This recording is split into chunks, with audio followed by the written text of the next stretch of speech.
الحمد لله رب العالمين حمدا كثيرا طيبا مباركا فيه اللهم صل وسلم وبارك على محمد وعلى اله وصحبه وسلم. السلام عليكم ورحمه الله وبركاته. يقول الله تبارك وتعالى ادعوني استجب لكم، ويقول صلى الله عليه وسلم ادعوا الله وانتم موقنون بالاجابه فان الله لا يقبل الدعاء من قلب غافل لا. Sallallahu alayhi wa alayhi wa sallam. Chers frères et sœurs, que le Seigneur fasse de nous de bons musulmans, que nous puissions le chemin, qu'il nous accorde une fin heureuse, qu'il pardonne à nos défunts, qu'il ramène la paix et la cohésion dans le cœur des uns et des autres, qu'il nous pardonne nos insuffisances. Aujourd'hui, nous allons parler de la confiance en soi pendant les bénédictions. La confiance en soi pendant les bénédictions. Nous faisons des bénédictions tous les jours, mais ce qui manque, c'est la soi. Au point qu'il arrive que l'on pense que la bénédiction ne peut être exaucée qu'à des endroits précis ou de personnes précises, alors que la bénédiction appartient à tout le monde. La bénédiction, c'est la communication que tu as avec Dieu. La communication que tu as avec Dieu pour lui présenter une doléance. Et cette communication a besoin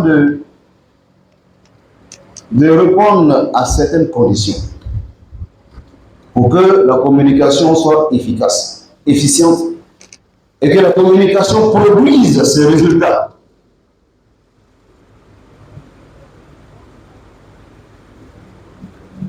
C'est en ce sens-là que le Seigneur nous dit dans le Coran, invoquez-moi, je vais vous répondre. Appelez-moi, je vais vous répondre. Vous voyez que là, il y a une communication qui est établie. Il s'adresse directement à toi, toi qui as des besoins, toi qui as besoin que le Seigneur te vienne en aide, il s'adresse à toi. Parce que chacun a ses besoins. Ce qui t'angoisse là, c'est ça qui est ton besoin. Sans ce que tu as déjà n'est pas un besoin. On est d'accord? Ce que tu as déjà n'est pas un besoin. Mais ce qui t'angoisse est le besoin. Donc chacun d'entre nous, quel que soit ton niveau social, a une angoisse et donc a un besoin dont il a besoin que Dieu résolve.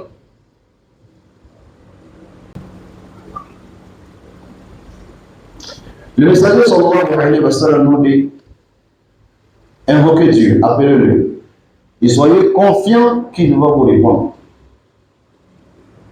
Invoquez Dieu, appelez-le et soyez confiants qu'il va vous répondre. La confiance vient du cœur. La confiance est quelque chose qui ne se transmet pas. Ça se gagne, la confiance. Ça ne se transmet pas. Ce n'est pas parce que tu me fais confiance que tu as fait confiance à mon fils. Non, pas comme ça.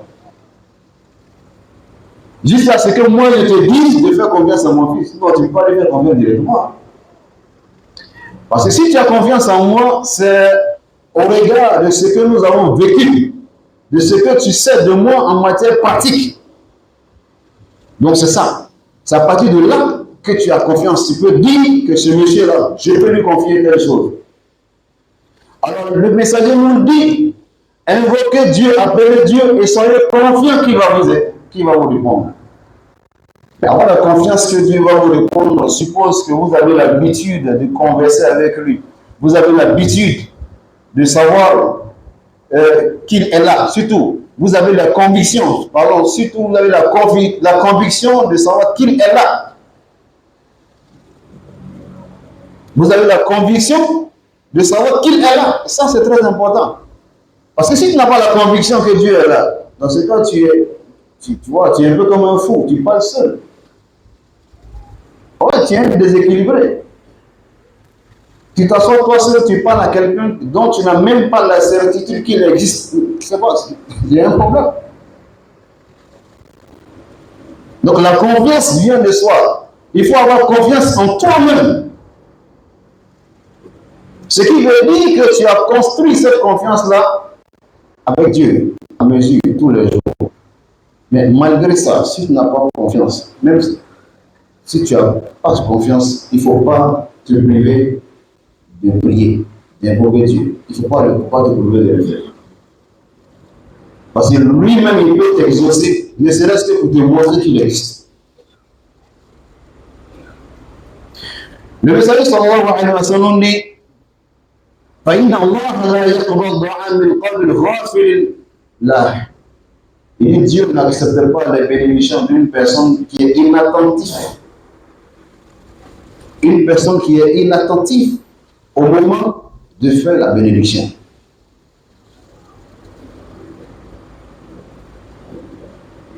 C'est-à-dire que pendant que tu pries, ton esprit est ailleurs.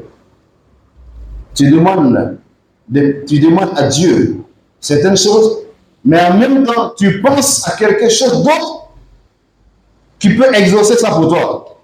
Cela arrive beaucoup, parce que lorsque quelqu'un est en train de prier, et puis il a un souvenir qu'il a un ami qui est parti dans un petit village, qui allait faire un truc là-bas sans marcher, tu vois que si tu n'as pas l'étoffe nécessaire, pendant que tu es en train de prier, ton esprit vacille entre les deux, entre la prière que tu fais, et puis aller essayer de l'autre côté. C'est dans ça que tu vas rencontrer quelqu'un qui va te dire, mais écoute, la vie est faite de moyens, donc il faut chercher les moyens, n'est-ce pas? Et Dieu va t'aider pour le reste. Non, c'est vrai.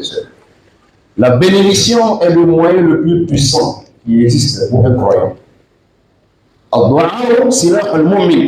La bénédiction est l'arme du croyant pour tous les combats. Lorsque le croyant veut s'attirer de la grâce, il fait des bénédictions.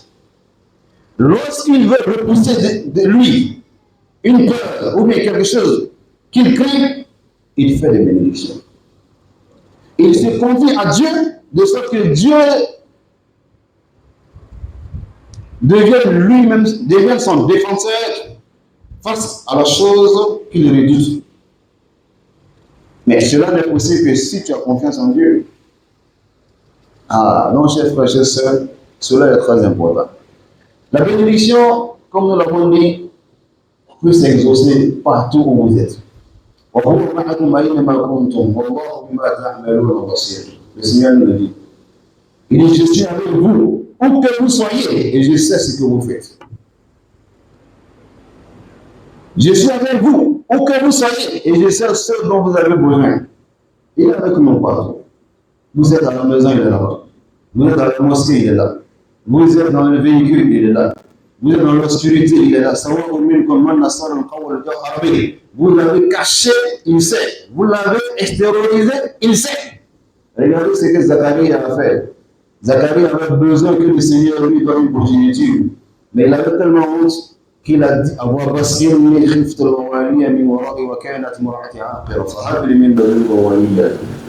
il s'est mis dans son coin, il dit Seigneur, bon, de toute façon, tu sais mon besoin. Il n'a pas parlé fort, hein? Il a murmuré. Seigneur, j'ai craint de ne pas avoir un héritier. Et ma femme a atteint la ménopause.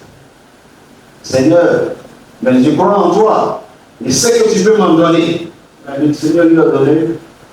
Le Seigneur a permis que sa femme, comme on appelle, ce que sa femme procrée, que sa femme féconde. Ce qui veut dire que Dieu, rien n'est impossible à Dieu. C'est ce que vous devez savoir. Ce n'est pas parce que une situation, nous sommes dans une situation de désespoir. Derrière le désespoir, ce sont les humains qui parlent de désespoir. Parce que nous sommes incapables.